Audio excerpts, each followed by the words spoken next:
नाजरीन, नया दौर के साथ आज शब हम दोबारा से आपकी खिदमत में हाजिर हैं। हमारे साथ हाथ और जो मुल्की खबरें हैं बड़ी, उनके ऊपर उनके तबसरे भी लेंगे, इंफॉर्मेशन भी लेंगे। आज हमारे जो बड़े मौज़ूआत हैं, जो बड़ी खबरें हैं, उनमें सरे फ़हरिस्त तो हमारे आर्मी चीफ और वज़ीर-ए-आज़म इमरान खान साहब का दौरा है सऊदी अरेबिया का, और उस दौरे में क्या हासिल हुआ? क्या पाकिस्तान के जो ख़ारिजा पॉलिसी के अहदाफ थे वो ठीक हुए? क्या सऊदी से ताल्लुकात हो गए हैं या हो रहे हैं? और उसकी क्या इम्प्लीकेशंस हैं, ये जानेंगे तफ़सील में, और इसकी दीगर ख़ारिजा अमूर जो इससे मुतल्लिका हैं, वो भी सेठी साहब से पूछेंगे। इसके साथ-साथ जैसे आपको मालूम है कि शहबाज शरीफ साहब को अभी जो है, पहले वो उनको बेल तो मिल गई, उनका नाम भी ब्लैक लिस्ट से निकल गया, लेकिन उनको बाहर जाने से रोक दिया गया लाहौर एयरपोर्ट पर। क्यों रोका गया और उसके पीछे क्या मुहर्रिकात हैं, और मज़ीद ये कि जो भी ये अफ़वाहें गर्दिश कर रही है कि कोई डील शहबाज शरीफ साहब के साथ हो रही है या हो सकती है, उसके इम्कानात का भी जायज़ा लेंगे इसी प्रोग्राम में।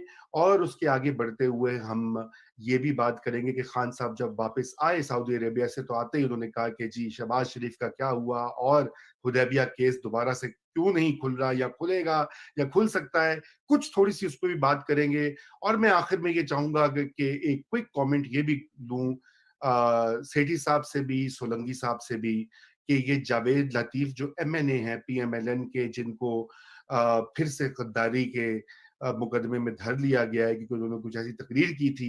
तो ये सिलसिला कब खत्म होगा? सिविल सोसाइटी के लोगों को, सियासतदानों को बार-बार गद्दारी के लिए कटहरों में लेकर आना, ये इससे क्या जमहूरियत कमज़ोर होती है, मज़बूत होती है, मुल्क बेहतर होता है? ये भी बात करेंगे। तो सबसे पहले वेलकम सेठी साहब। और सऊदी अरेबिया के विज़िट्स जो हैं, इतने हाई प्रोफाइल किस्म के, आर्मी चीफ, वज़ीर-ए-आज़म, रेड कार्पेट, पर्पल कार्पेट, उम्रा, सारा कुछ, व क्या देख रहे हैं आप? क्या ताल्लुकात पाकिस्तान के दोबारा ठीक हो गए हैं with such an important ally? अ, देखिए रज़ा ऐसे है कि कुछ तारीख को याद करना चाहिए कि तल्लुकात अच्छे थे फिर ख़राब कैसे हुए और अब क्या कोशिश की जा रही है उन्हें हस्ब मामूल नॉर्मल लाने की कोशिश की जा रही है। आपको याद होगा कि जब इमरान खान साहब नए-नए प्राइम मिनिस्टर बने थे तो उस वक़्त आर्मी चीफ ने इनसे ये कहा था कि आप फ़ौरन हस्ब मामूल जो कि नया प्राइम मिनिस्टर एक काम करता है वो सऊदी अरेबिया जाता है। वो सबसे बड़े हमारे वही बेनिफैक्टर हैं, हमारे तल्लुकात हैं, पैसे भी वहाँ से मिलते हैं, फ़ौज के भी तल्लुकात हैं, तो वहाँ जाके ज़रा सलाम दुआ ले लीजिए और उसके बाद फ़ौरन चाइना चले जाएँ। ये 2 फ़ौरी तौर पे आपने करनी है आफ्टर बीइंग स्worn इन। उस वक़्त प्राइम मिनिस्टर साहब ने मेरी इत्तला के मुताबिक कहा था, हाँ, हाँ, ठीक है, बिल्कुल। मगर जब वो स्वेयरिंग इन हो गई तो 1 दिन गुज़रा, 2 दिन गुज़रे, 3 दिन गुज़रे, तो आर्मी चीफ ने पूछा, "भई वो आपने जाना था, उसका कोई प्रोग्राम नहीं हो रहा?"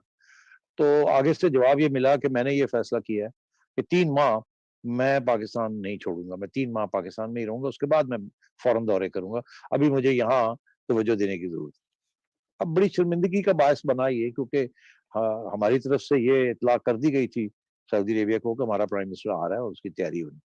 अब फिर उसके बाद फिर बाजवा साहब को जाना पड़ा सऊदी अरेबिया, एक्सप्लेन करने के लिए कि कुछ देर हो गई है, डिले हो गई है। वो आएँगे मगर फिर डिले हो गई है और एक्सक्यूज़ेज़ दे के आए, फिर यहाँ आके प्राइम मिनिस्टर के ऊपर प्रेशर डाला ठीक-ठाक और कहा कि जाना पड़ेगा और फिर मनाया और इमरान खान साहब गए वहाँ।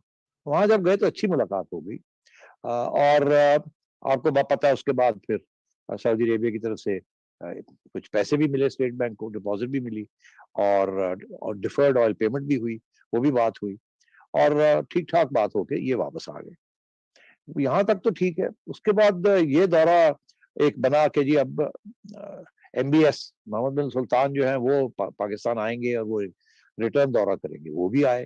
खान साहब उनको एयरपोर्ट पे लेने गए और बड़ा अच्छा रहा। जाते वक़्त उन्होंने कहा कि मैं $10 बिलियन ग्वादर में इन्वेस्टमेंट करूँगा, वहाँ ऑयल रिफाइनरी लगाएँगे हम।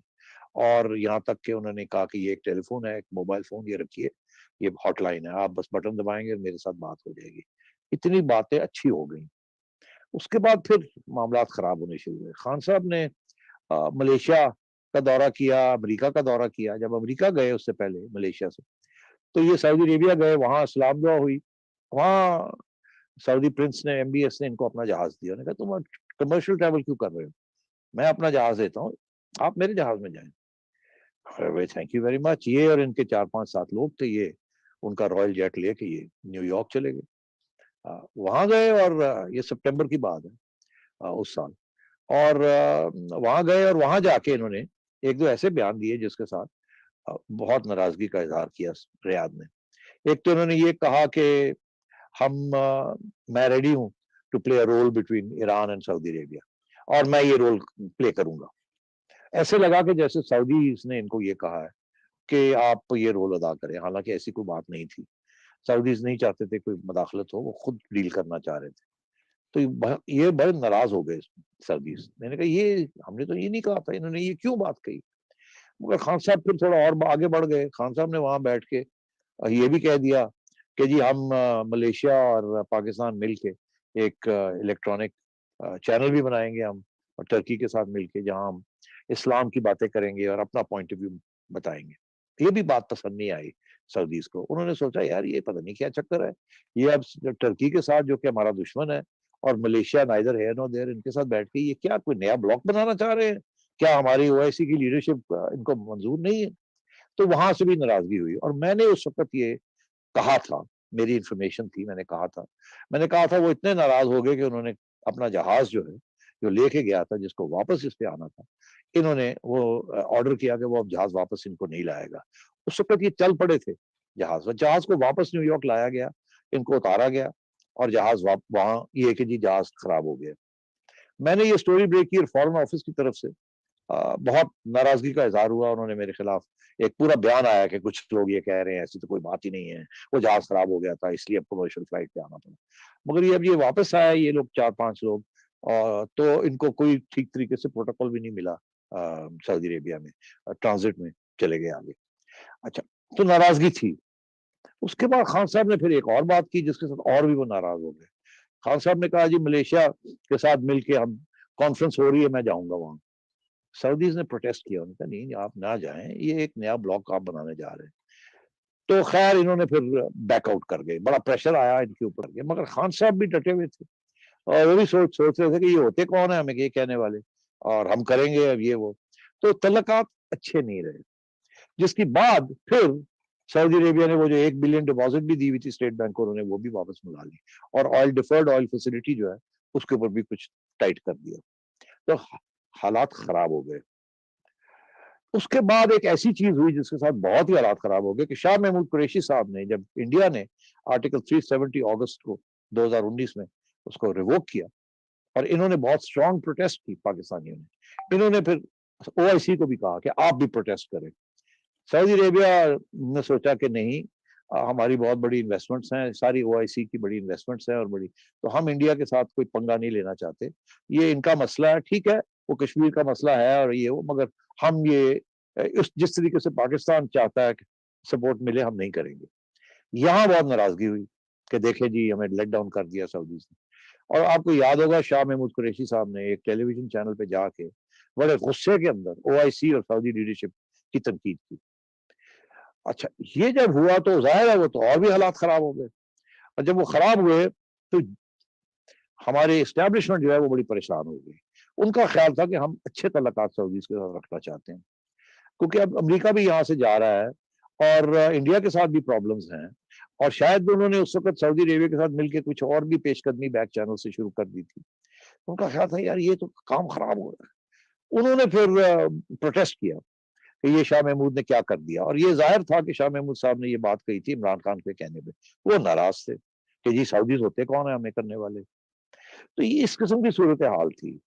इसको आप रिपेयर करने के लिए इन हालात में, जबकि इंडिया के साथ एक बैक चैनल सऊदीज और यूएई की बनिस्बत एक खुल चुकी है, अब इन्होंने फिर इमरान खान के ऊपर इस्टेब्लिशमेंट ने प्रेशर डाला है, और उधर जाके सऊदीज को कहा कि forget the past, we are ready to cooperate, हमारा प्राइम मिनिस्टर आने के लिए तैयार है, और मिट्टी पाओ पुरानी चीज को, हमने तैयार कर लिया। इसके लिए बाजवा साहब खुद पहले गए, जाके वहां मरम पट्टी की है, उनको तैयार किए। अब सऊदीज भी तैयार हो गए, उन्होंने भी गुस्सा जो है ना वो घोंट लिया। वो क्यों? सऊदीज इस वक्त थोड़े से आइसोलेटेड फील कर रहे हैं, इसलिए क्योंकि अमेरिका का जो नया एडमिनिस्ट्रेशन आई है, प्रेसिडेंट बाइडेन, वो बड़े क्रिटिकल है because of the Khashoggi affair, और वो अभी तक घास नहीं डाल रहे सऊदीज को, यहाँ तक कि एमबीएस को दावत भी नहीं दी, और वहां से भी कोई बंदा नहीं आया यहाँ ऑफ एनी स्टैचर। तो सऊदीज थोड़े से आइसोलेट फील कर रहे हैं, जिसकी वजह से उन्हें ऐसे लग रहा है कि अमेरिका अब दूर हो रहा है और इसराइल के साथ अभी बात बनी नहीं, तो हम तो आइसोलेट हो रहे हैं। इसलिए उन्होंने अब 3 कदम उठाए हैं।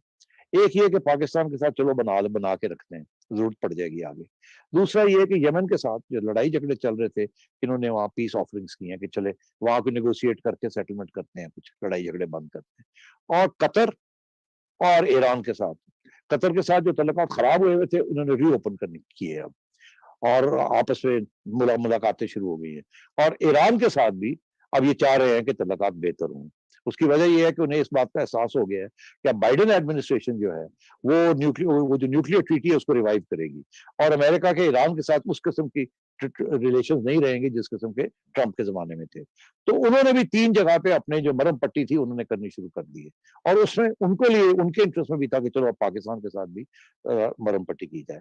ये जो ट्रिप थी दिस वाज अबाउट, पाकिस्तान ने भी मरहम पट्टी करनी थी, उन्होंने भी मरहम पट्टी करनी थी। उन्होंने अब जाहिर है गुस्से से इतनी जल्दी भूलता नहीं बंदा, और वो भी एक सऊदी मोनार्क, और पाकिस्तान क्या है, भीख मांगने आते हैं। मगर क्योंकि वहां पाकिस्तानी लेबर है, हमें भी सोचना पड़ता है कि हम इतने मगरूर नहीं हो सकते।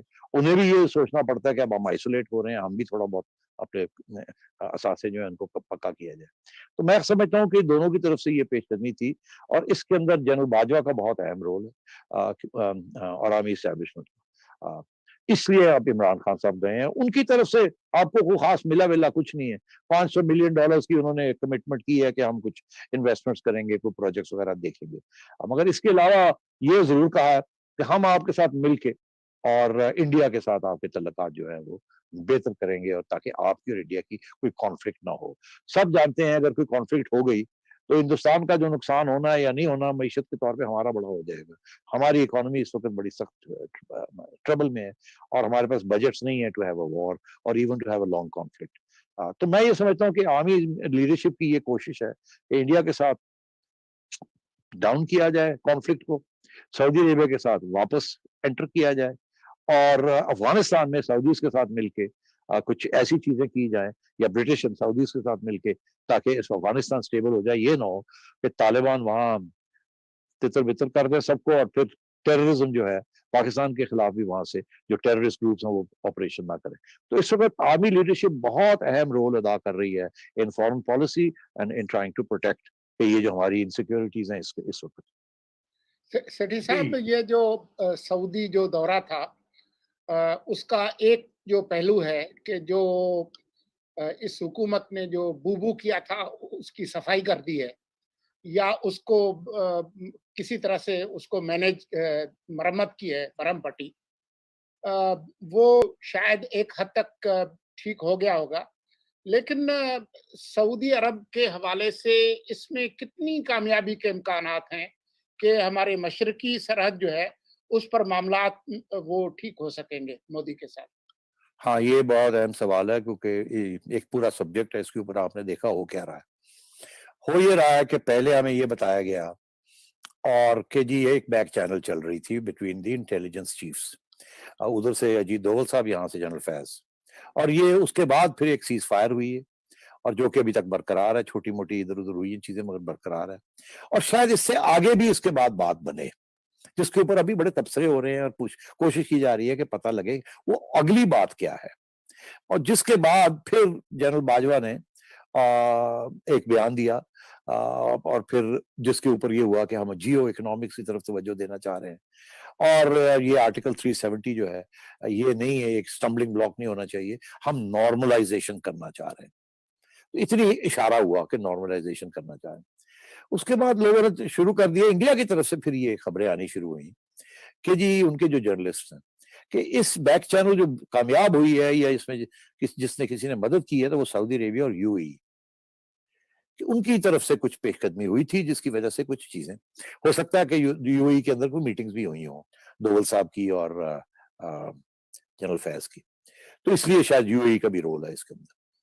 उसके बाद ये हुआ कि कुरैशी साहब ने डिनाई कर दिया, शाह महमूद कुरैशी साहब ने, उन्होंने कहा नहीं नहीं नहीं, कोई नहीं, ये बैक चैनल जो है ये हमें पता है, हमारी कंट्रोल में है, ये इसमें किसी और का रोल नहीं है। हालांकि हकीकत ये है कि इसमें सिविलियन हुकूमत जो है और कुरैशी साहब खसूसन उनका कोई रोल नहीं था, और शायद उनको इस बात का परेशानी भी थी, गुस्सा था या जो भी था, हर्ट था कि मुझे इनको लूप में नहीं लिया गया। और ये बातें बाहर से आ रही हैं और हमें पता ही नहीं हो क्या रहा है। और तो इसलिए जब वो बात आई, आपको याद होगा, वो इंपोर्ट की, कि जी इमरान खान साहब से पूछा गया सेक्रेटरी ने कॉमर्स मिनिस्ट्री के कि जी ये हम शुगर और इंपोर्ट और कॉटन हम इंपोर्ट करना चाह रहे हैं, तो ओके कर दें आप। तो समरी में प्राइम मिनिस्टर साहब जो कि कॉमर्स मिनिस्टर भी हैं, उन्होंने ओके कर दिया, कहा हाँ ठीक है। उससे समरी में लिखा approved by the prime minister. जब वो इकोनॉमिक कोऑर्डिनेशन कमेटी में गई तो वहां उनको पूरी ब्रीफिंग नहीं थी कि पीछे क्या हो रहा है। पीछे तो एस्टैब्लिशमेंट का प्रेशर था ना कि थोड़ा नॉर्मलाइज करो। तो प्राइम मिनिस्टर ने कहा ओके, मगर वो जो वहां जो लोग बैठे हुए थे उनको सिर्फ हमाद साहब को इशारा हुआ कि वहां पास करो इसको। तो उन्होंने हस्बे मामूल जो हुक्म था कर दिया, और उसके बाद प्रेस कॉन्फ्रेंस भी कर दी। अब जब प्रेस कॉन्फ्रेंस हुई तो कुरैशी साहब और असद उमर साहब और इस किस्म के लोग, कुछ लोग थे, उन्होंने कहा यार ये क्या हो रहा है, हमें तो पता ही नहीं इस बात का। वो काबीना में लाओ जी लाओ, ये काबीना में लाए। वहां कुछ लोग उन्होंने बड़े जैसे कहते हैं ना कि नाराज हुए कि जी ये कैसे हो सकता है कि हम ये करें। तो इसलिए मैं समझता हूं कि वहां फिर उन्होंने उसको रिवर्स किया, यू टर्न ली, और यू टर्न लेके और क्या दिया कि नहीं हम ये नहीं करेंगे। और खान साहब चुप रहे, बिकॉज अब वो क्या करते, एक तरफ उन्होंने हाँ भी की हुई थी, दूसरी तरफ काबीना को फुली कॉन्फिडेंस में नहीं लिया था, और उनको पता ही नहीं था पीछे क्या हो रहा है। ये हाल था इन लोगों का। और उधर एस्टैब्लिशमेंट चुप करके बैठी हुई थी कि यार ये क्या कर रहे हैं। हमने तो इशारे के साथ समझाया इनको कि जरा नॉर्मलाइज करो, हम सामने नहीं आ सकते, सामने हुकूमत को ही आना पड़ेगा, मगर ये तो मैसअप कर रहे हैं। उन्होंने मैसअप कर दिया। कुरैशी साहब भी धंधन आए और भी लोग आए, ये कैसे हो सकता है, हमने तो ये बयान दिया था कि जब तक आर्टिकल 370 नहीं रिस्टोर होगा, स्टेटस को एंटी नहीं होगा, ये कैसे हो सकता है, हम नहीं तजारत करेंगे, ये कैसे हो सकता है। वो रह गया वहां। अब पता नहीं इन्होंने शायद पीछे बैक चैनल में इंडिया के साथ क्या कहा था कि हम किस तरीके से आगे बढ़ेंगे, वो नहीं मुझे पता, मगर क्लियरली नॉर्मलाइजेशन का यही मतलब था कि थोड़ा सा खोलो तजारत, थोड़ी सी कतरा कतरा करके खोलो आहिस्ता आहिस्ता, ताकि ज्यादा शोर ना पड़े, और बाद में फिर वीजे चीजें भी आहिस्ता आहिस्ता कर देंगे। नॉर्मलाइजेशन, कश्मीर का जिक्र नहीं करना। अच्छा तो ये अब आपने जो पूछा कि सऊदी अरेबिया, आज जो चीज हुई है वो ये हुई है कि सऊदी फॉरेन मिनिस्टर ने आज कहा कि जी हम कोशिश कर रहे हैं इंडिया पाकिस्तान के दरमियान हस्बे मामूल कोई कॉन्फ्लिक्ट ना हो। उधर कुरैशी साहब ने भी आज बयान दे दिया है कि किसी का कोई, कल दिया, किसी का कोई रोल नहीं है, कोई सऊदी रोल नहीं है, कोई कुछ नहीं है। तो आप सोचिए उधर एस्टैब्लिशमेंट क्या सोच रही होगी, सऊदीज क्या सोच रहे होंगे, और यहां ये कह रहे हैं। इसके अलावा तो सऊदीज का रोल तो डेफिनेटली है और वो कर रहे हैं, मगर इसके अलावा जो ये चीज दिलचस्प है कि कुरैशी साहब ने एक इंटरव्यू दी एक चैनल को, और उसमें कहा कि जी आर्टिकल 370 जो है वो तो हमारा कोई नहीं है, वो तो इंडिया का इंटरनल मैटर है। वो जरा जाग उठे ना कि अच्छा एस्टैब्लिशमेंट ये चाहती है कि जरा आर्टिकल 370 को गोल करो, कुछ नॉर्मलाइजेशन। तो कुरैशी साहब ने ये कह दिया कि जी वो आर्टिकल 370 तो इंटरनल मैटर है। उसके ऊपर अब शोर पड़ गया कि भाई ये कैसे इंटरनल मैटर बन गया, ये तो पहले तो आप ये कहते थे, अब आप ये कह रहे हैं। तो कुरैशी साहब अब उसके बाद फिसल रहे हैं। आज कुरैशी साहब का, कल कुरैशी साहब का एक और बयान आया है कि जी ये छोड़े सारी बातें, हमारा तो कोई पुराना ही मौकफ है कि यूएन के जरिए रेजोल्यूशन के जरिए ये होना चाहिए। और आज प्राइम मिनिस्टर साहब का एक बयान ट्वीट किया पीटीवी ने आज, जिसके अंदर वो ये कहते हैं, बड़े इंटरेस्टिंग है इस तरीके से जो बनाया गया है, वो ये बनाया गया है कि जी हम चाहते हैं कि आर्टिकल 370 खत्म करने से पहले जो हालात थे, उन हालात जिन हालात की वजह से इन्होंने आर्टिकल 370 खत्म किया, उन हालात को हम डिस्कस करना चाहते हैं। ये नहीं कि आर्टिकल 370 को वापस लेके आए, ये कि वो क्या हालात थे जिसकी वजह से इंडिया ने आर्टिकल 370 की छुट्टी कराई है, हम उन हालात को हम डिस्कस करना चाहते हैं इंडिया के साथ, ताकि वो हालात, अगर कोई वजह है, मसला है, तो उसकी तरफ हम बात करना चाह रहे हैं। तो बड़ी चालाकी के साथ आर्टिकल 370 का भी जिक्र भी आ गया और नहीं भी आया, और अब ले गए हमें कहीं और कि ताकि हम वहां इस बात को आगे चला सके। तो ये सिचुएशन है। गवर्नमेंट हमारी जो है उनको समझ नहीं आ रही है कि किस तरीके से एस्टैब्लिशमेंट का साथ दिया जाए इस बड़े ट्रिकी मामले के ऊपर। बाहर ऑपोजिशन बैठी है, बाहर बैठी है, वो कहती है लेके आओ पार्लियामेंट के अंदर, ये सवाल जो है ये पार्लियामेंट के अंदर लेके आओ, और पार्लियामेंट के अंदर ये ला नहीं सकते, वहां तो फिर बहुत सवाल खड़े हो जाएंगे, आप कर क्या रहे हैं, ये बैक चैनल जो है ये सिविलियंस क्यों नहीं कर रहे, हमें कॉन्फिडेंस में आपने क्यों नहीं लिया, क्या आप मान के आए हैं, क्या नहीं मान के आए, हम जब थे तो हम जब ये करने जाते थे तो आप हमारा ये कर देते थे, अब आप छुपे छुपे ये करना चाह रहे हैं, वो पार्लियामेंट के अंदर बात नहीं आ रही। तो इस किस्म की कॉन्फ्लिक्ट इस वक्त की टेंशन बनी हुई है इस वक्त। खान साहब कभी इधर आते हैं, कभी इधर जाते हैं, कुरैशी साहब कभी इधर आते हैं, कभी इधर जाते हैं, कभी ना कभी एक काम करती है दूसरी करती है, एस्टैब्लिशमेंट सर पकड़ के बैठी हुई है कि ये हो क्या रहा है, हमने थोड़ी सी मदद मांगी थी और वो भी नहीं हमें मिली। सेठी साहब मैं पढ़ देता हूं एग्जैक्टली जो पीटीवी ने ट्वीट किया है।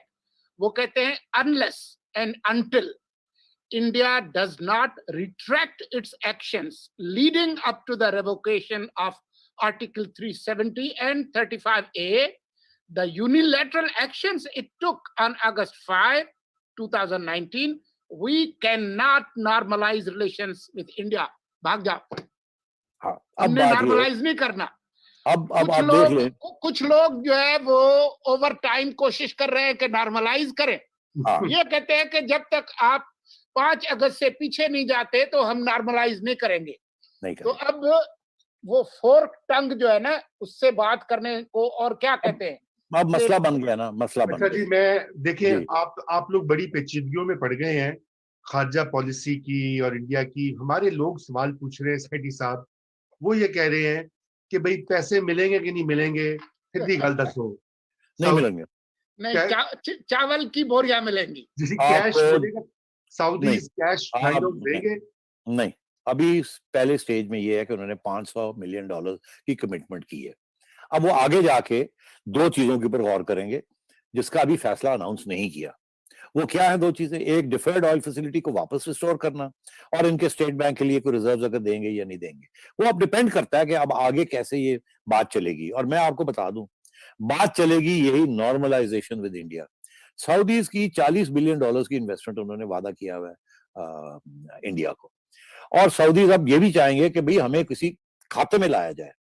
आपने तो सऊदीज को बिल्कुल हर खाते से बाहर निकाल दिया। अब वो अफगानिस्तान के अंदर भी वो रोल अदा करना चाहेंगे। वो सब समझते हैं कि अब उनको भी कोई पावर पॉलिटिक्स करनी है। और इंटरेस्टिंग बात यह है कि उस पावर पॉलिटिक्स के अंदर ये हम डिस्कस कर सकते हैं कि अब सऊदी अरेबिया या और जो मुल्क हैं किसका क्या रोल होगा अफगानिस्तान में, वो भी हम डिस्कस कर सकते हैं। बट पैसे आपने पूछे, अभी आपको यही मिला है जो अभी अनाउंस हुआ है। आगे जाके आप देखते जाएं, अगर आप तावन करते हैं और ये नॉर्मलाइजेशन इंडिया के साथ चलती है, जो कि शायद सऊदीज ने वादा भी किया होगा इंडिया को कि हम करवा देंगे, और आप फिक्र ना करें इनसे, ये जो शोर डाल रहे हैं कश्मीर के ऊपर, इनको हम थोड़ा दबा देंगे। कोई पता है शायद साहब, मतलब है अगर कोई रोल प्ले करना है तो इसी किस्म का रोल हो सकता है ना, और क्या मिलेगा सऊदीज को। अच्छा, तो सेठी साहब एक और हमारे व्यूअर है सज्जाद हैदर, वो ये कह रहे हैं कि सेठी साहब जो है यूनिफॉर्म वाले लोगों की एडवोकेसी करें, कहीं उनसे पूछे क्या वजह है, कोई सॉफ्टवेयर तो नहीं अपडेट हो गया। अच्छा, तो उन्हें कहें कि जब उनकी तनकीद होती है तो क्यों नहीं बोलते उस वक्त सज्जाद साहब। और एडवोकेसी तो मैं किसी की नहीं करता, मैं आपको हकीकत बताता हूँ कि हो क्या रहा है। अभी आप आगे जब जाएंगे तो पता लगेगा एडवोकेसी किसकी हो रही है और किसकी नहीं हो रही। तो जरा सज्जाद हैदर साहब से कहें, जरा अपने ऐनक जो है ना वो गौर से सुना करें और हाथ भी औला रखें। अच्छा सेठी साहब सज्जाद साहब ड्रामे कर देने पर नो राइम। सेठी साहब जैसे ही इमरान खान वापस पहुंचे हैं तो उनको शहबाज शरीफ याद आ गए हैं। उन्होंने जो है वो कहा है कि ये हुदैबिया केस जो है वो दोबारा शुरू करें और उनके खिलाफ तफ्तीश करें, फला करें। तो ये क्या है, ये क्या मोहब्बत है? और शहबाज शरीफ जो है, शहबाज की परवाज ये रोक पाएंगे कि नहीं रोक पाएंगे? अब ये सज्जाद साहब को कहें गौर से सुने, फिर अपना सॉफ्टवेयर अपडेट कर लें। वो ये कि ये जो शहबाज साहब बाहर आए हैं, जाहिर है ये एस्टैब्लिशमेंट की अप्रूवल के साथ आए हैं, और ये जो रोका गया उनको, जाहिर है कि इमरान खान ने ये रोका है।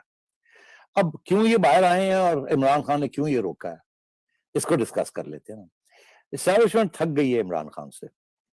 वो अब अपनी गलती तस्लीम तो नहीं करते उस तरीके से जैसे करनी चाहिए उन्हें, कि ये सारा एक्सपेरिमेंट ही बोगस था, मगर वो ये समझते हैं कि अब आगे हम 2 साल कैसे काटेंगे। अगर ऐसे हस्बे मामूल चलता रहा, मतलब है कि पिट गई, हर चीज पिट रही है, तो गाली एस्टैब्लिशमेंट को पड़ रही है।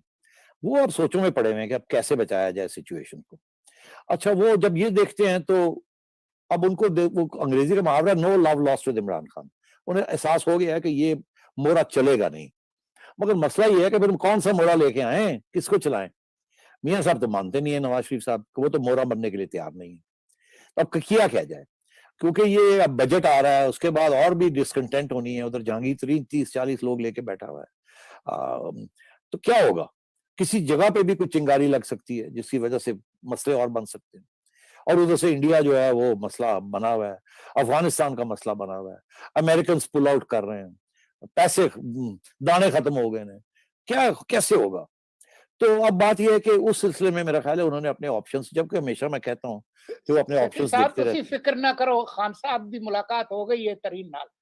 अच्छा नहीं, वो भी तो हम दसना कि वो कहाँ तक जाएगी और क्या दोनों गेम खेल रहे हैं, आप फिक्र ना करें। और मैं ये आपको कह रहा हूँ कि शहबाज साहब आए हैं, वो जाके अपने बड़े भाई से मिलना चाह रहे हैं, जो भी अंडरस्टैंडिंग हुई है वो जाके डिस्कस करना चाह रहे हैं। मगर खान साहब नहीं जाने दे रहे उनको, और उनको तंग करेंगे। पहले रोक दिया, अब एक नई ईसीएल बना दी है, कोई ब्लैक लिस्ट बना दी है, अब आप कह रहे हैं और केसेस करने जाए ताकि जेल में वापस डाला जाए। ये पहले दिन से ऐसे ही है, जब भी शहबाज शरीफ साहब की कोई बातचीत शुरू होती है एस्टेब्लिशमेंट के साथ तो खान साहब डज लगा देते हैं। ख्वाजा आसिफ की थोड़ी सी शुरू हुई था, जिसकी भी होती है उनको अंदर कर देते हैं। तो अब बात यह है कि ये कश्मकश चल रही है, मगर पीछे इसके क्या है? इसके पीछे ये है, एक तरफ जहांगीर तरीन का मसला है, एक तरफ शहबाज शरीफ और मुस्लिम लीग का मसला है, एक तरफ खान साहब का अपना मसला है जो इस किस्म के प्रॉब्लम्स को क्रिएट कर रहे हैं। एस्टैब्लिशमेंट का अपना मसला है, वहां ये है कि जी कम से कम 2 साल के बाद इलेक्शन हो, अभी ना हो। जब तक कुछ लोगों ने रिटायर होना है वो रिटायर होकर घर चले जाएं, कुछ लोगों ने शायद बनना है वो आके बन जाएं, और उसके बाद ये जो कुछ सारा कुछ हुआ है इसको किसी किस्म की तहफ़्फ़ुज़ मिल जाए, ताकि अगली, अगर नून लीग नहीं आना है अगली इलेक्शन में तो फिर ये ना हो कि ये सारा कुछ जो है ना हमारे गले पड़ जाए और कोई इंतकामी कार्रवाई शुरू हो जाए। इसको स्टिच अप करना है और मईशत को चलाना है और स्टेबिलिटी लेके आनी है किसी तरीके के साथ। तो उस सिलसिले में मेरा ख्याल है कि 2-3 चीजें हो रही हैं। खान साहब को भी इस बात का पता है, वो इसीलिए तो हर रोज कहते हैं उनके लोग या खान साहब खुद के, मैं डिजर्व कर दूंगा अगर ये हो गया अगर वो हो गया। वो अपना बयानिया जो है वो बरकरार रखा हुआ है उन्होंने, उनको पता है। और आपको पता है, अब कल पिछले प्रोग्राम में हमने यही कहा कि जो मोरे हैं एस्टेब्लिशमेंट के, उन्होंने अब काउंटडाउन शुरू कर दिया। आपने और हमने तो नहीं किया, उन्होंने काउंटडाउन शुरू कर दिया। तो इससे ये मतलब है कि कुछ दाल में कुछ काला पक रहा है। अच्छा, अब बात ये है कि वो क्या है, जो चीजें इस वक्त डिस्कशन में हैं वो ये है, आप सबको मालूम है कि एस्टैब्लिशमेंट काफी अरसे से ये कह रही है कि पंजाब की सूरत हाल को बेहतर किया जाए। पंजाब पाकिस्तान है, पंजाब से 70% एस्टैब्लिशमेंट की फोर्सेस आती हैं और वहां गाली पड़ रही है और वहां अब हालात बड़े खराब हो रहे हैं। पंजाब इस पाकिस्तान, इसको ठीक करो। और वो खान साहब बात नहीं मानते, वो बुज़ार साहब बैठे हुए हैं जो कुछ कर नहीं सकते। तो क्या करना? कौन चला सकता है पंजाब को? जिसका नाम सोचते हैं खान साहब उसको जेल में डाल देते हैं। हलीम खान का सोचा अंदर हो गया, एक दो और ऐसे ही सोचे, उनको भी उन खान साहब ने टक टक करके अंदर कर दिया। चौधरी हजार जो है वो तैयार बैठे हैं मगर खान साहब बात नहीं मानते। अच्छा, तो इसलिए अब किया क्या जाए? तो अब मेरा ख्याल है एक फॉर्मूला है जिसके ऊपर शायद बात हो रही है। वो फॉर्मूला क्या है? फॉर्मूला ये है कि पीपल्स पार्टी के साथ मिलके और जहांगीर तरीन साहब के लोगों के साथ मिलके नून लीग की हिमायत के साथ एक गवर्नमेंट बनाई जाए इस्लामाबाद में। एक खान साहब या खुद रिजॉल्व करे तो ठीक है, खत्म होगी बात, नहीं करते तो फिर वोट ऑफ नो कॉन्फिडेंस करके बजट के बाद या बजट के दौरान या बजट के बाद इनकी छुट्टी कराई जाए और एक ऐसी हुकूमत लाई जाए जिसका सपोर्ट हो नून लीग का, मगर नून लीग के लोग उसमें नहीं होंगे, उसमें पीपल्स पार्टी के लोग होंगे और जहांगीर तरीन साहब के लोग होंगे, और वो 2 साल के लिए आए और एस्टैब्लिशमेंट के साथ कोऑर्डिनेट करके वो अगले इलेक्शन की तरफ ले जाए और स्टेबिलिटी लेके आए। पंजाब के अंदर पंजाब नून लीग के हवाले कर दिया जाए, बिकॉज इससे कम वो मानने के लिए तैयार नहीं है कि हमें क्या मिला। उनकी तरफ ये होगा कि अच्छा चलो पंजाब हमें मिल जाता है, हम ये गाड़ा है, अगले 2 साल में हम इसको और पक्का कर लेंगे, फिर देखा जाएगा। और वो जो इस्लामाबाद की हुकूमत है वो तो जब चाहेंगे तो हम पुल आउट कर जाएंगे, और पुल आउट करेंगे तो वो गिर जाएगी, तो फिर इलेक्शन कराने पड़ेंगे। तो पहले कदम तो ये उठाया जाए। तो ये इस किस्म के फॉर्मूले डिस्कस हो रहे हैं। अब ये अगर तुम्हें और मुझे, हम लोगों को इशारे हैं या हम सूंघ रहे हैं, तो खान साहब के पास तो आईबीबी है और बहुत कुछ है, तो खान साहब को भी इस बात का पता चल गया। तो इसलिए अब ये मीटिंग्स हो रही हैं कि अब किया क्या जाए। एक तरफ शहबाज शरीफ साहब को कुचलने की कोशिश, दूसरी तरफ आपने कहा जहांगीर तरीन साहब के साथ भी किस एंड मेकअप कि भाई देखे तो सही इनके क्या इरादे हैं, और तीसरी तरफ ये है कि पंजाब में जो लोग जहांगीर तरीन साहब के साथ खड़े थे, उनको बुज़दार साहब बुला के कह रहे हैं, अच्छा बताओ यार कितने पैसे चाहिए, डेवलपमेंट फंड्स दें, ये करें वो करें। तो ये सारा कुछ इस वक्त पॉट के अंदर उबल रहा है। अब ये जाएगा कहाँ? ये जाएगा, आपको पता चलेगा ये जून के अंदर कि ये कहाँ जा रहा है। और खान साहब की कोशिश होगी कि जाहिर है इसको फेल कर दिया जाए ये सारी चीज को, और और हो सकता है ना फेल कर सके। ये जहांगीर तरीन साहब के साथ अगर कोई खुफिया मुलाकात हुई है तो वो यही देखने के लिए कि ये कहाँ लेके जाएंगे। आपको पता है इस प्रोग्राम के अंदर मैंने एक दफा नहीं 2-3 दफा ये बात कही है कि जहांगीर तरीन साहब जिस दिन एस्टेब्लिशमेंट का इशारा आएगा उस दिन इस्लामाबाद के अंदर हमला हो जाएगा, और वो हमला होगा जिसके अंदर जहांगीर तरीन साहब के लोग, पीपल्स पार्टी के लोग और नून लीग के लोग शामिल होंगे। जो चीज उसका नतीजे में निकलेगी, नून लीग को पंजाब मिलेगा और इन दोनों को मिल जाएगा इस्लामाबाद, और ठीक है, अल्लाह खैर सल्ला, और सपोर्ट होगा पीछे से। प्रॉप अप जो कर रही होगी वो नून लीग कर रही होगी, और ऑपोजिशन में भी बैठी होगी वहां, और वो मतलब है कि बदनामी, अगर कोई वो ना चली गवर्नमेंट तो बदनामी नून लीग की नहीं होगी। पंजाब के अंदर शहबाज शरीफ साहब दनादन मस्त कलंदर चला लेंगे। जी, दम दमादम मस्त कदर चला देंगे। एक क्विक सवाल सेठी साहब जो है वो बड़ा अहम है, और वो ये है कि जब फर्ज कीजिए कि जब ये वाकई में मुल्क से निकल जाएंगे, आप सुना कि शायद वो कतर के थ्रू जाएं शहबाज साहब, और भाई के पास पहुंच जाएंगे, जब वो भाई से मिलेंगे तो क्या होगा? हाँ क्या हाँ, क्या बड़े भाईजान जो हैं वो आप अप्रूव करेंगे ये जो आप आपने एक पूरा स्केच किया है कि जी ये कर जाए तो ऐसा हो जाए, तो ऐसा हो जाए, ये तो प्लान्स है ना। बड़ा भाई क्या कहेगा?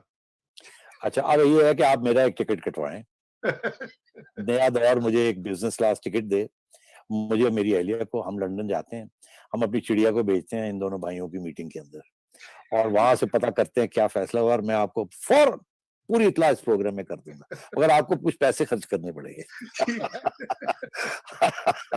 ठीक है, डील।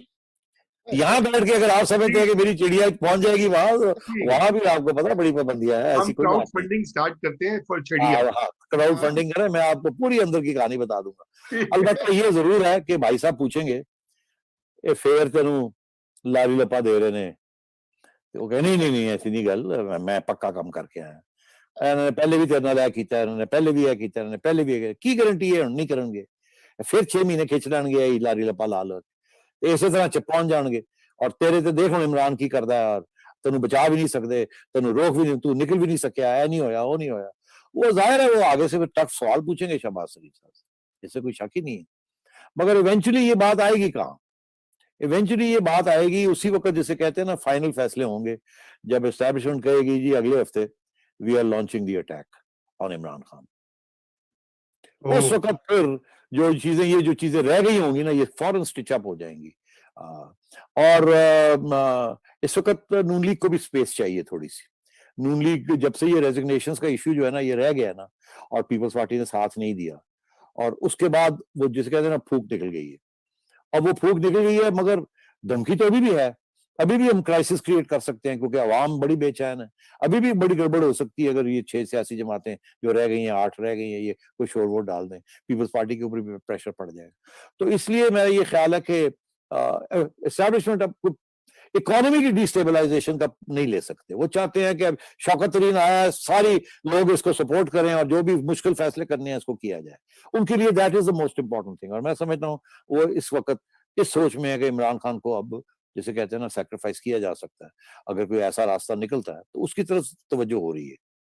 जी, उसकी तरफ तवज्जो हो रही। जी, सोलंकी साहब आप कुछ कहना चाह रहे हैं? जी। नहीं, मैं सिर्फ ये कहना चाह रहा हूँ कि आपको लगता है कि ईद के बाद जो है वो कोई हिलजुल होगी? 22 तारीख को पीडीएम का इजलास बुलाया गया है, और पिछले दिनों राजा परवेज अशरफ मिलने गए मौलाना फजल रहमान से, कोई 3 घंटे वहां बैठ के आए। वो यकीनन सिर्फ मिजाज पुरसी 3 घंटे तो नहीं होती। बिल्कुल सही कह रहे हैं आप, 100% सही कह रहे हैं। मेरी इतला के मुताबिक पीपल्स पार्टी की तरफ से इशारा है कि हम आने के लिए तैयार हैं, हमें दावत दी जाए और पुरानी बातें छोड़ें, हम आने के लिए तैयार हैं, कोई रास्ता निकालें। और मेरा ख्याल है इनकी तरफ से भी ये है कि अगर हमने वो रेजिग्नेशन की तरफ नहीं जाना और आगे जाके पीपल्स पार्टी के साथ मिलके कुछ करना भी है, तो फिर पीडीएम ही करे, फिर ठीक है, ये नून लीग क्यों करे, पीडीएम ही करे, उसी प्लेटफॉर्म से करे। तो ये ऐन मुमकिन है कि किसी स्टेज पे पीपल्स पार्टी वापस पीडीएम में चली जाए, और आगे जो कुछ होने जा रहा है इस्लामाबाद में वो पीडीएम के प्लेटफॉर्म से ही हो। अच्छा, तो पीडीएम रिवाइव हो सकती है। अच्छा, ये हुदैबिया केस पे थोड़ी बात कर लें, हमारे बड़े व्यूअर्स पूछ रहे हैं। सोलंकी साहब, आपने जिक्र किया जी जी अब अपने पहले कमेंट में कि हुदैबिया केस के ऊपर खान साहब बड़े और उनकी टीम हाँ, परेशान। मतलब वो सुप्रीम कोर्ट उस पर फैसला दे चुकी है, जो नजरसानी अपील थी उसको उठाकर फेंक चुकी है। तो उसके बाद अब ये गड़े मुर्दे जो उखाड़ना चाहते हैं, तो ये डबल जेपर्डी नहीं हो जाएगी? इसको तो आईनी प्रोटेक्शन मौजूद है कि किसी बंदे पर जिसको किसी एक केस में सजा या फैसला हो चुका हो, उस पर वो दोबारा नहीं खोला जा सकता। देखिए, ये कानून की बात नहीं है, ये सियासत की बात है। कानून जो मर्जी करे, हुदैबिया केस खोलो, गिरफ्तार करो, उसके बाद गिरफ्तार करके अंदर कर दो, उसके बाद रोको, रिमांड ले लो, लेते जाओ।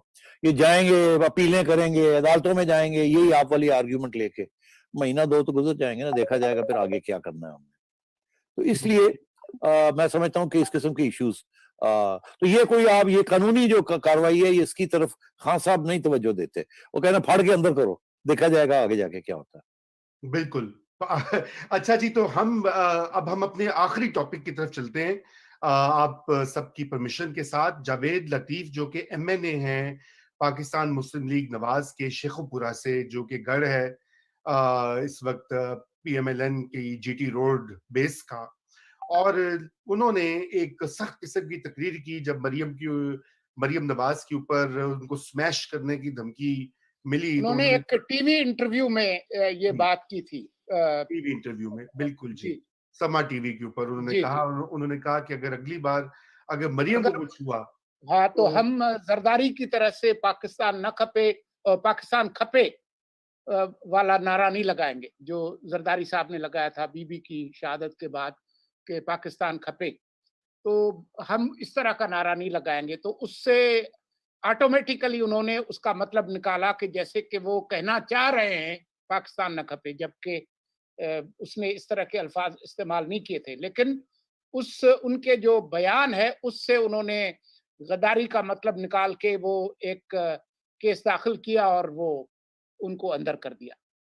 जी हाँ, देखिए ना, इस अगेन मैं ऐसे कहूंगा, कानून का इसके साथ ताल्लुक नहीं है, सियासत है। कानून के मुताबिक तो बिल्कुल किसी किस्म का सेडिशन का केस ही नहीं बनता, मगर फिर ये बनते रहे ना केसेस। ये हुकूमत बनाती रही है, और इन्होंने आगे भी बनाने हैं, सिर्फ इंटिमिडेट करने के लिए, धमकियां देने के लिए। और बाय द वे, ये सिर्फ ये जो सेडिशन के केसेस होते हैं, ये एस्टैब्लिशमेंट की तरफ से ये प्रेशर आता है। गवर्नमेंट इज नॉट कंसर्न, ये एस्टैब्लिशमेंट करती है। और ये जर्नलिस्ट के ऊपर भी उन्होंने सेडिशन के केसेस किए हुए हैं, और अब ये सियासतदानों पे भी। मगर आप सोचिए कि इन्होंने जावेद साहब के ऊपर ये सेडिशन का केस किया है, जो कि अब वो अदालत में जाते हैं, और वो सारी चीजें जो है आपके ट्विटर पे आ रही हैं, वो डटे हुए हैं, और वो बिल्कुल सख्ती के साथ कह रहे हैं कि तुम मुझे जो मर्जी कर लो, मैंने अपना बयान वापस नहीं लेना। और जज साहब को सुना रहे हैं। और उसके अलावा अभी पिछले प्रोग्राम में भी मैंने जिक्र किया था कि जावेद हाशमी साहब भी डट गए, वो तो और भी ज्यादा बहुत आगे निकल गए। वो कह रहे हैं आओ मुझे लो पकड़ो, वो तो नाम नाम ले लेके कह रहे हैं कि गद्दारी कर रहे हैं आप, वगैरह वगैरह। तो अब ये किस किस को करेंगे एक्सपेडिशन का? ये अच्छा नून लीग के ऊपर प्रेशर है, और बाकी मैं समझता हूँ कोई इतना बड़ा इशू नहीं है। और ये तंग करने की बात है। आपको याद होगा कि ये हनीफ अब्बासी साहब को भी तंग किया था, वो भी एस्टैब्लिशमेंट के खिलाफ बात कर रहे थे। आपको याद है कि मुशाहिदुल्लाह साहब तो जो है उनको भी तंग किया सेठी था। साहब, सॉरी आपको मैं इंटरप्ट कर रहा हूँ, तो मरियम नवाज क्यों खामोश हैं? देखिए ना, पीएमएलएन को तो गार्नर करना चाहिए। ये नवाज शरीफ का जो नैरेटिव, एक तरफ वो कहते हैं जी वो बड़ा पॉपुलर हो गया है, फिर जब इस तरह की बात आती है अपने उनके एमएनए पे आई है, तो शायद खाकान साहब भी थोड़े से सेमी अपोलोजेटिक लग रहे थे। उन्होंने एक बात कही, बाकी क्या भी कहा? कोई खास मोबिलाइजेशन नहीं हो रही जावेद लतीफ के गिर्द। हाँ, आपका मैंने इसको ज़्यादा फ़ॉलो नहीं किया, इन द सेंस कि भई कितनी मोबिलाइज़ेशन हो रही है या नहीं हो रही। मगर इस बात का मुझे एहसास है कि मुस्लिम लीग लीडरशिप जो है वो तो बड़ी खुश है जावेद साहब के साथ, और यही है कि डट के रहो, फ़िक्र ना करो। और मेरा ख़्याल है ये भी एक बात चल रही है कि देर है अंधेर नहीं है। आप हम्म शायद मेरी बात समझ रहे हैं। बिल्कुल समझ रहे हैं और हाँ सेठी साहब बिल्कुल समझ गए।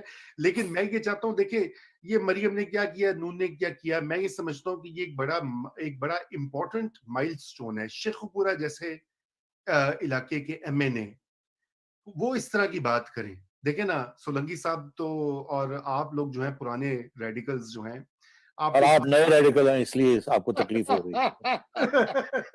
तो आप लोग तो ऐसी बातें हाँ, करते वो थे ना। फोन फोन कॉल तो आप ही को आती है, सोलंकी साहब को तो नहीं आती। तो मेरा carry on, play the devil's advocate. हाँ, ये बिल्कुल, बिल्कुल।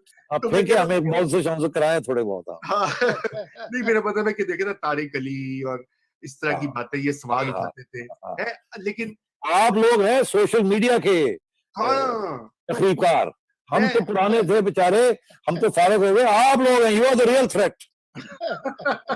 मेरे मुंह ना खुलवाएं दादा। उसने कहा, जब जावेद ने कहा था इसको, इस केस को अगर मरियम वाली जो केस होगा उसको लॉजिकल एंड तक लेके जाएंगे। लेके जाएंगे। लॉजिकल एंड नहीं आपको पता उसकी ही है। वजह, हाँ लॉजिकल एंड पता ही है, आपको पता ही है, धमकियां तो है ना। हम्म, और उसकी वजह भी ये है कि क्या बात थी जिसके ऊपर जावेद लतीफ फट पड़े। वो यही बात थी ना, आपको याद होगा कि वील स्मैश यू, जी वो जो बात बात चली जी थी, जी जी जी। ठीक है ना, जिसके ऊपर मरियम ने भी फिर हाँ जी, हाँ सख्ती से उसका भी नोटिस लिया था और कहा था। तो मैं ये समझता हूँ कि ये जवाब दिया उन्होंने, और मुस्लिम लीग जावेद के साथ है बिल्कुल। मगर अब आप बड़ा गौर से सुनिए मैं क्या कह रहा हूँ। एक तरफ ये चीज चल रही है, दूसरी तरफ वो बातें जो मैं आपसे कह रहा हूँ कि आजकल मियां साहब और मरियम डायरेक्ट एस्टेब्लिशमेंट को अटैक नहीं कर रहे, और अटैक कर रहे हैं इमरान खान को। यस। जब आप मुझे पूछते हैं कि जी शहबाज शरीफ का बयानिया वर्सेस नवाज शरीफ का बयानिया या मरियम का बयानिया, मैं आपसे ये कहता हूं कि बयानिया फर्क जरूर है, मगर at the end of the day एक ही बयानिया है, that is to capture space back, push back and come back into power. उसके लिए कंडीशंस हैं जो कि ये इंसिस्ट कर रहे हैं। सबसे इंपॉर्टेंट कंडीशन एक है कि अगली इलेक्शन जब भी होगी, जल्दी से जल्दी हो, और जब भी होगी वो फ्री एंड फेयर होगी, उसमें कोई इस किस्म की आरटी नॉनसेंस नहीं होगा, या ये इलेक्ट्रॉनिक वोटिंग मशीन्स नहीं होंगी, या इस किस्म की कोई चीज नहीं होगी। पीपल का मैंडेट आएगा और उसको फिर रिस्पेक्ट किया जाएगा। और ये मैं आपको कह दूं कि अगर ये चीज जिस तरफ जा रही है अगर ऐसी चली, तो मुझे ऐसे लग रहा है, और ये मैं बड़ी सोच के साथ ये कह रहा हूं आपको, कि वक्त आ गया, अब एस्टैब्लिशमेंट पीछे हटना पड़ेगा उसको। ओके, ठीक। ये तो अभी आने वाले महीनों में, सालों में पता लग जाएगा। सेठी आगे साहब, आगे भी, जी हाँ बिल्कुल जी, बिल्कुल। फाइनल सवाल जो है वो हमारे एक व्यूअर का है, मैं फिर उसके बाद का हम बंद करेंगे, अपना खत्म करेंगे ट्रांसमिशन। और वो ये है कि क्या सऊदीज की जो बात हो रही थी उसमें आपने नवाज शरीफ का जिक्र नहीं किया, कि क्या सऊदीज नवाज शरीफ की वहां पे कोई बातचीत हो रही है, वो बैक कर रहे हैं कि नहीं कर रहे? असल गल तुसी करदे नहीं ए, ये जो आपके एंकर है ना, को एंकर, ये बड़े शरारती हैं, इनके पास बड़ी खबरें होती हैं। इन्होंने बड़ी रिसर्च करते हैं, इन्होंने आज मुझे बताया एक बड़ी हाँ, इंटरेस्टिंग। बता नहीं ना रहे तो वो मैंने कहा चलो मैं बता देता हूँ, ये जो मेरे मुंह से खिलवाना चाह रहे हैं मैं बता देता हूँ। इनके पास बड़ी अच्छी खबर है कि सऊदी अरेबिया की फंडेड एक मॉस्क है लंदन के अंदर, जिसकी लाइब्रेरी की सेरेमनी होनी थी, इफ्तिताह होनी थी, और ये पिछले 2 दिनों में, और मियां साहब गए पिछले जुमे को, किसको दावत दी कि आप आके फीता काटे? नवाज शरीफ क्यों साहब। सोलंकी साहब बताइए ना, हाँ, बताइए ना। क्या नवाज शरीफ साहब। मियां नवाज शरीफ साहब से जाके वो फीता कटवाया। तो अब इससे ज्यादा सबको पता ही है कि इस वक्त जो पॉपुलर लीडर है पाकिस्तान का, हम अगर अभी आज वो वीडियो दिखा भी इलेक्शन रहे हो हैं तो जब आप देखिए ये दिखा देखिए भी रहे, जी जी, आपने दिखा भी दिया, अब बोले अमेरिका आप, सारे आप अब सारों को बोले दिखा आप दें। आप अल दिखा दें। अल वाह वाह अल वाह। फ्रेंड्स जो हैं सारे, हाँ तो अल फ्रेंड, अल फ्रेंड्स पाकिस्तान के। अल हाँ फ्रेंड्स। तो बहुत तो शुक्रिया सेठी साहब, और हमें ज्वाइन करने के लिए। नाजरीन, आई होप कि आपके बहुत सारे सवालात जो हैं एड्रेस हो गए हों, और आपके कमेंट्स का बहुत शुक्रिया। इंशाल्लाह कल शाम और शब 9 बजे हमारी दोबारा मुलाकात होगी, और सेठी साहब को आप अगले हफ्ते दोबारा हमारे साथ देखेंगे। खुदा हाफिज। खुदा हाफिज जी।